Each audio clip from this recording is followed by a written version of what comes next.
नमस्कार, आप देख रहे हैं जनता की आवाज और आपके साथ मैं हूं पूजा यादव। आज बात होगी भारत सरकार के उस फैसले की जिसके जरिए भारतीयों को वापस लाया जा रहा है। हम बात कर रहे हैं ऑपरेशन सिंधु की। बड़ी बात यह है कि जब भी किसी देश में हमारे लोग फंसे होते हैं, वहां से उन लोगों को निकालने की जिम्मेदारी सरकार की होती है और सरकार उसको निभाती हुई नजर आ रही है। सिर्फ ऑपरेशन सिंधु ने जिसके तहत में 1700 लोगों को अब तक वापस लाया गया है, और भी लोग जो आना चाह रहे हैं उनके लिए तैयारियां जारी हैं। बल्कि इससे पहले भी भारत सरकार ने ऐसे कई ऑपरेशंस चलाए हैं, वो चाहे ऑपरेशन कावेरी की बात हो, चाहे कुवैत एयरलिफ्ट की बात हो, या फिर इसके अलावा और कई ऑपरेशंस की बात हो। सबसे इंपॉर्टेंट हो जाता है किसी भी सरकार के लिए अपने लोगों को वापस लाना, अगर वो मुश्किल में है।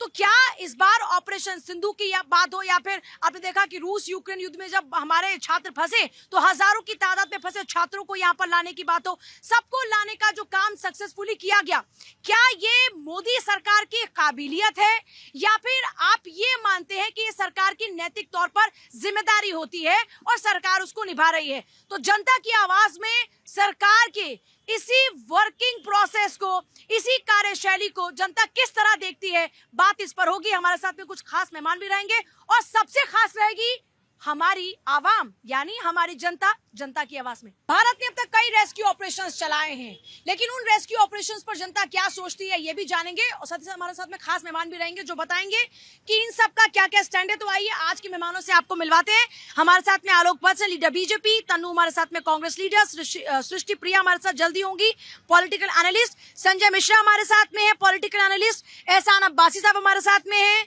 मुस्लिम स्कॉलर सूर्य प्रकाश मैथिल हमारे साथ में है, पॉलिटिकल एनालिस्ट, हमारे साथ में नाजिम खान है, पॉलिटिकल एनालिस्ट, और हमारे साथ में ब्रिगेडियर संजय खन्ना है, डिफेंस एक्सपर्ट। सबसे पहले संजय सर, आपके पास आते हुए, यह सरकार की नैतिक तौर पर जिम्मेदारी होती है कि अपने लोग फंसे हो तो लेकर आए, लेकिन सबसे बेहतरीन काबिलियत किस सरकार में लगती है अपने लोगों को वापस लाने की? ये बेझिझक मैं बोल सकता हूँ कि हिंदुस्तान की सरकार 2015 में उन्होंने जो है तब हमारे देश के जो नागरिक बाहर फंसे हुए थे उनको लाए। उसके बाद 2021 में किया है। अब जो ये ऑपरेशन सिंधु है, देखिए ये सबसे, एक तो यूक्रेन और इजराइल की लड़ाई के टाइम और ये जो लड़ाई चल रही है इस टाइम जो है, ये सबसे ज्यादा दिक्कत वाला समय था। आप कह रहे हैं ऑपरेशन गंगा, ऑपरेशन सिंधु एक बड़ी कामयाबी है। बिल्कुल बिल्कुल। देखिए उस टाइम जो है यूक्रेन और रशिया जो है वो एक दूसरे के ऊपर बार बार टारगेट कर रहे थे। हाँ। और वहां पे ग्राउंड फोर्सेस भी थी।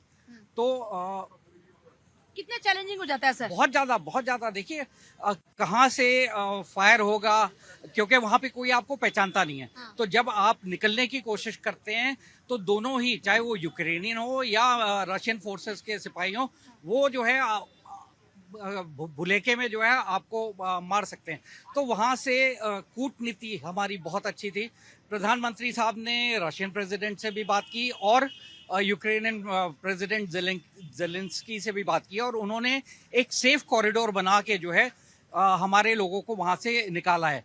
ध्यान में रखने वाली बात है कि उस समय जब ये सेफ कॉरिडोर बना था तो दोनों देशों ने उस एरिया में कोई फायरिंग नहीं की थी, और बिल्कुल हमारे जितने नागरिक थे जो इवैक्यूएट होके आए, किसी को एक भी खरोच नहीं लगी।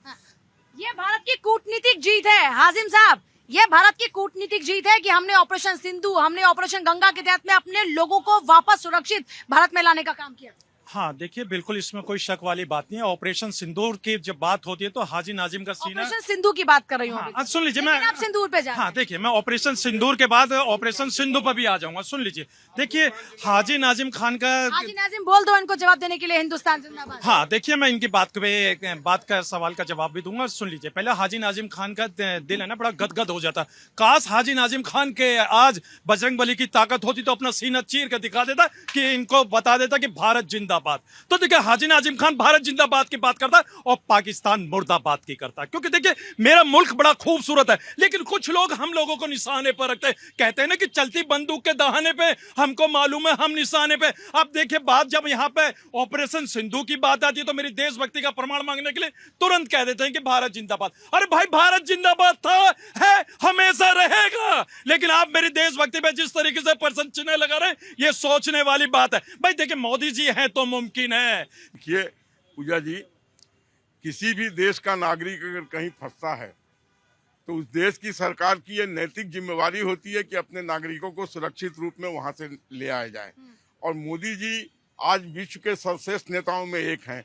उन्होंने न सिर्फ भारत के बच्चों को वहां से निकाला, बल्कि आपको याद होगा कि पाकिस्तान के बच्चे भी हिंदुस्तानी झंडा लगा के अपने वतन की तरफ रवाना हुए थे, क्योंकि जहां हिंदुस्तानी झंडा था वहां कोई बाधक नहीं हो रहा था। और यही चीज उन्होंने अभी जो इजराइल और ईरान का युद्ध हुआ था वहां भी किया। वहां भी ईरान से हमारे बच्चे सकुशल वापस लौटे, और उस समय जिस समय हमारे बच्चे लौट रहे थे उस समय किसी तरीके की कोई बाधा नहीं उत्पन्न हुई। तो ये मोदी जी की लोकप्रियता, श्रेष्ठता, उनका मोदी जी की लोकप्रियता है, ये कूटनीतिक जीत है भारत की। बिल्कुल जीत है। इससे पहले भी 90-91 में जब कुवैत और इराक का युद्ध हुआ था, सरकार ने कैसे अफरा तफरी मचाई थी और कैसे उन लोगों को निकाला था और कितने पैसे लिए थे। ये सरकार है कि फ्री ऑफ कॉस्ट निकाल रही है 10-15 साल से, 10 साल से कम से कम। तो ये बिल्कुल कूटनीतिक जीत है। और सरकार ये ऐसी सरकार है जिसका सबसे बात होती है। दुनिया में कोई ऐसा देश नहीं है जिसे मोदी का बात नहीं होती है। और कहीं पर भी आप कह रहे हैं मोदी है तो मुमकिन है। मुमकिन है ही, मोदी है तभी मुमकिन है। कितना भरोसा है? 100% दोबारा बोलना। 100% भरोसा है। इससे पहले जो आपने बोला मैं कहा मोदी है तभी मुमकिन है। अच्छा, इतना भरोसा मोदी जी पर? हर चीज में गलती मोदी निकालते हैं, ये तो प्रॉब्लम के साथ ना। अच्छा इनको दिखता नहीं है। अभी JNK जो अभी ईरान से 110 बंदे आए हैं, जो स्टूडेंट्स आए हैं, 90 जम्मू कश्मीर के थे। मैं नहीं कह रहा हूँ, ये ईरान एम्बेसी ने ये PC प्रेस रिलीज की, प्रेस कॉन्फ्रेंस किया। 110 में से 90 स्टूडेंट्स थे जम्मू कश्मीर के थे, और वो वहाँ पे वो वहाँ की कौम की स्टडी करने गए थे। मतलब अपनी कौम की स्टडी करने गए थे। वो आए यहाँ पे, तो गलती मोदी जी के लिए आए उठा के। इनसा नहीं बोलेंगे। इसका जवाब हाजी नाजिम जी। हाँ, देखिए अभी वो जो बात इन्होंने कही है, देखिए पहले मैं अपने सेना के सम्मान में, देखिए सुन लीजिए मैं वहीं आ जाता हूँ। देखिए जिस तरीके से यहाँ पर हमारे अपने देश की बात होती है पूजा जी, तो मैं अपने कैमरामैन भाई से कहूंगा कि अल्लाह का शुक्र अदा करता हूँ। मैं अपने देश के सम्मान में, हर नागरिक के सम्मान में अल्लाह का शुक्र अदा करते हुए, देखिए मैं अपने देश की सरजमीन को, ये देखिए मैं सजदा करता हूँ, मैं चूमता हूँ। और जो लोग ये कहते हैं कि भाई मुसलमान बंदे मातरम नहीं बोलता, तो उसका मतलब यही होता है कि हम 5 वक्त इस सरजमी को सजदा करते हैं। यही वंदे मातरम का मतलब होता है। और दूसरी बात, आज मैं आप बता दूं आपको, देखिए वंदे मातरम का मतलब ही होता है, फिर वंदे मातरम बोलने में एतराज किस बात का? हम तो 5 वक्त इस सरजमी को वंदे मातरम बोलने में क्या एतराज है? हम लोगों को ये बताने की जरूरत नहीं है। जिस तरीके से वो हमारी देशभक्ति का प्रमाण मांग रहे थे, कह रहे थे कि भारत जिंदाबाद को, आज मैंने इस सरजमी को चूम कर ये बता दिया कि यही मेरी हकीकत है। मैं इंशाल्लाह भारत की सरजमी पे पैदा हुआ। इसका मेहदी साहब, इसका क्या जवाब होगा? धन्यवाद। पहले तो आपको और पूरे देश को भारत माता की जय, वंदे मातरम। अभी मेरे भाई ने जो हमारी मातृभूमि को, मेरी और इनकी दोनों की, उसको चूमा है, मैं इनका धन्यवाद करता हूँ। लेकिन मोदी सरकार ने सदैव इस बात को ठाना है कि यदि मंगल ग्रह पर भी कोई हमारा हिंदुस्तानी फंसा हुआ होगा तो उसको वापस लेके आएंगे। मैं आपको 4-5 उदाहरण देना चाहता हूँ।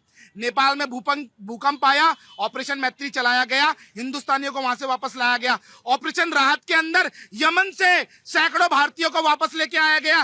कोविड में वंदे मातरम के नाम से जो वंदे भारत मिशन चलाया गया, उसमें पूरी दुनिया से हमने भारतीयों को वापस लाए। उस समय में देखा अमेरिका, ब्रिटेन और यूरोपियन कंट्रीज ने अपने देश के नागरिकों को वापस लाने के लिए कोई ऑपरेशन नहीं चलाया। ऑपरेशन गंगा चलाकर यूक्रेन से हम लोगों ने अपने नागरिक वापस लाए। यहां तक कि साथ में पाकिस्तानी भी आए, बांग्लादेशी भी आए।